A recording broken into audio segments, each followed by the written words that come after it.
बचपन में तो हम बहुत अच्छी-अच्छी, बहुत डरावनी-डरावनी कहानियाँ सुनते थे। नाना-नानी, दादा-दादी कभी-कभी तो हमें ऐसे कहानियाँ सुनाते थे जो बहुत डरावनी होती थी, जिनके सिर-पैर कुछ भी नहीं होते थे। कुछ-कुछ कहानियाँ तो बच्चों को डराने के लिए होती थी, पर लेकिन कुछ-कुछ कहानियाँ तो इतनी सच्ची और रहस्यमय होती थी, जिसके बारे में हम कभी इमेजिन भी नहीं कर सकते। उन्हीं में से एक कहानी है श्रापित चुड़ैल की। दोस्तों, आज मैं इस वीडियो में आपको यही बताऊंगा श्रापित चुड़ैल के बारे में।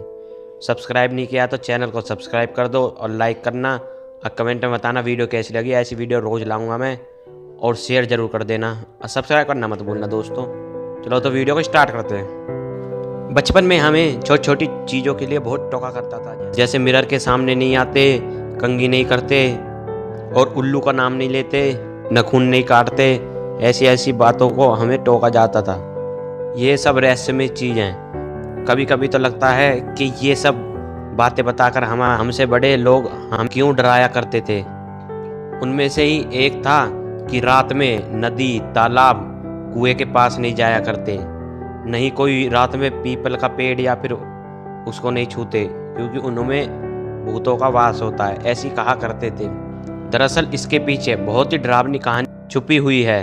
चलो तो मैं आपको शुरू से बताता हूँ। ये बात लगभग 1700 ईस्वी की है। एक छोटा सा गांव, उस गांव में एक बहुत ही खूबसूरत रहने वाली एक लड़की थी। उस लड़की का नाम था ललोरमा। जी हाँ, ललोरमा। उसका नाम आपने ज़रूर फिल्मों में, नाटकों में ज़रूर सुना होगा। चलो तो कहानी को शुरू करते हैं। एक छोटे से गांव में ललोरमा रहती थी। उस गांव में उसका कोई भी नहीं था, ना कोई परिवार, ना कोई माँ बहन, ना कोई भी नहीं था। मतलब एक दुर्घटना में उसके माँ बाप, भाई बहन की मृत्यु हो जाती है। उस गांव में कई व्यापारी आया जाया करते थे, और एक दिन उस गांव में सबसे बड़ा व्यापारी खरीदारी करने के लिए आया। उस व्यापारी की नज़र ललोरमा पे पड़ी। उसने सोचा, वाह क्या लड़की है, काश इससे मेरी शादी हो जाती, काश ये मेरी पत्नी बन जाती। वो तुरंत ही शादी का प्रस्ताव लेके ललोरमा के पास पहुंचा और कहा, तुम बहुत ही खूबसूरत हो।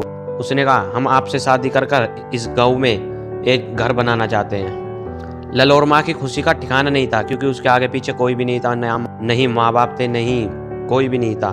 कहीं ना कहीं वो भी व्यापारी के डाल में पागल हो ही जा रही थी, क्योंकि अक्सर वो व्यापारी उस गांव में आया जाया करता था।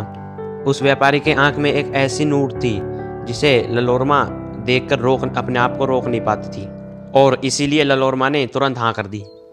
उस गांव में व्यापारी ने एक छोटा सा घर भी बना लिया। काम के सिलसिले में व्यापारी छोटे बड़े शहरों में आया जाया करता था। घर में वो कम ही रहता था। 1 साल बाद उसके 2 बच्चे हुए, एक लड़का और एक लड़की। धीरे धीरे व्यापारी ने गांव में आना बंद कर दिया। कुछ महीने बीते, फिर कुछ साल, और बीतते बीतते 8 साल बीत गए, और धीरे धीरे उस व्यापारी ने गांव में आना बंद कर दिया। यहाँ ललोरमा अपने 2 बच्चों के रोटी के लिए परेशान रहती थी। उसकी हालत खस्ता होती जा रही थी। कई रातें तो रोते रोते ही बीत जाती थी। और एक दिन ललोरमा को अपने पति का लेटर मिला। उसका खुशी का ठिकाना नहीं था, पर लेकिन जैसे ही उसने लेटर पढ़ा, उसके पैर तले जमीन खिसक गई। लेटर में लिखा था कि मैंने शहर में एक लड़की से शादी कर ली है और यहाँ पे एक घर बसा लिया है। ललोरमा ने जैसे ये लेटर देखा, उसका रो रो कर बुरा हाल हो गया। वो अपने घर का सारा सामान तोड़ फोड़ करने लगी, और वो अपना आपा बिल्कुल खो चुकी थी। वो इतनी ज़्यादा पागल हो चुकी थी कि उसको समझ में नहीं आ रहा था कि क्या सही है और क्या गलत है। ललोरमा को शांत कराने के लिए उसके दोनों बच्चे आए, पर ललोरमा इतना पागल हो गई थी कि उसको कुछ भी समझ नहीं आया। उसने अपने बच्चों को ले जाकर नदी में डुबो डुबो कर मार दिए। फिर जैसी ललोरमा को होश आया, वो समझ गई थी कि फिर ये दुनिया मेरे काम की नहीं है। मैंने अपने बच्चों को मार डाला, अपना पति खो दिया, मेरा घर बार सब बर्बाद हो गया, ये ज़िंदगी मेरे काम की नहीं है। फिर ललोरमा ने उस नदी में डूब डूब कर अपनी जान दे दी। धीरे धीरे ललोरमा का छाया उस नदी के पास, उस गांव के पास, उस शहर के पास, पूरे पूरे देश में फैल गया। उसके बाद से फिर पूरी दुनिया में कहा जाने लगा कि रात में नदी के पास, कुएं के पास या फिर तालाब के पास कभी नहीं जाना चाहिए। वहाँ पर वही ललोरमा का साया भटकता है। यह वाक्य उस जमाने में इतना ज़्यादा फेमस हो गया था कि इसका नाम भी रखा गया, the curse of weeping women. और सबका मानना था कि शायद अब ललोरमा की आत्मा को शांति नहीं मिलेगी। और हुआ भी यही। 1700 ईस्वी से लेकर 2021 तक ललोरमा का साया अब तक मंडरा रहा है। आज भी उसका साया नदी, कुएं, तालाब के पास एक्टिव हो जाता है।